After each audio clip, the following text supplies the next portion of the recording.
নমস্কার, আমার ভুরিভোজ চ্যানেলে সকলকে স্বাগত জানাই। Welcome to my channel Bhurivoj. আজকে বানাবো মুচমুচে আলু ভাজার রেসিপি।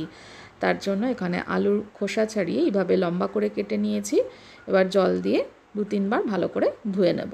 জল ছড়িয়ে নিয়ে এর মধ্যে দিয়ে দিচ্ছি নুন স্বাদ মতো বা পরিমাণ মতন, লবণ অ্যাড করে দিলাম। এবার দিয়ে দিচ্ছি চালের গুঁড়ো, 1 চামচ চালের গুঁড়ো এর মধ্যে দিয়ে দিলাম। আর দিয়ে দেবো কয়েকটা চিনির দানা।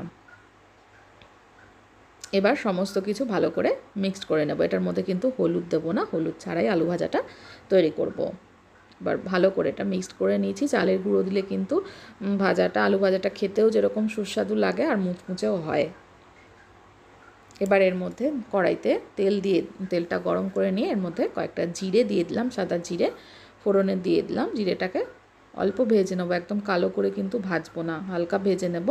তারপরে আমি এর মধ্যে দিয়ে দিচ্ছি আলুগুলো, যেটা আমি চালের গুঁড়ো নুন চিনি এগুলো মাখিয়ে রেখেছিলাম, সেই আলুগুলো এর মধ্যে দিয়ে দিলাম। দিয়ে এবার ভালো করে মুচমুচে করে ভেজে নিতে হবে।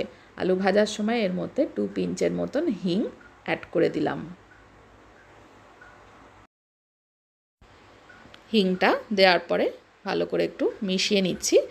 এবার মাঝারি আঁচে আলুগুলোকে একদম মুচমুচে করে ভেজে নেব। যতক্ষণ না কালার চেঞ্জ হয়ে যাচ্ছে, লালচে লালচে কালার হয়ে যাচ্ছে, ততক্ষণ আলুগুলোকে ভালো করে ভেজে নেব।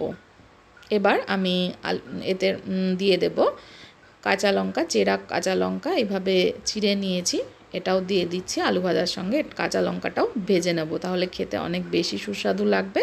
চাইলে কাঁচা লঙ্কা ব্যবহার যদি না করতে চান, সেক্ষেত্রে গোলমরিচের গুঁড়ো ব্যবহার করতে পারেন। এইভাবে আলুটাকে 3-4 মিনিট মতন ভেজে নেব।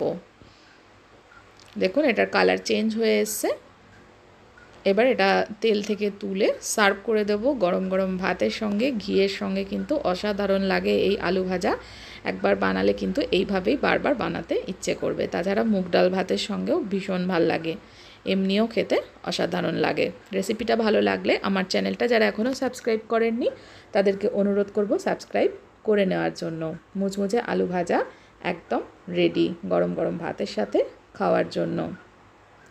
রেসিপিটা দেখার জন্য সকলকে অনেক অনেক ধন্যবাদ। সকলে ভালো থাকবেন, সুস্থ থাকবেন।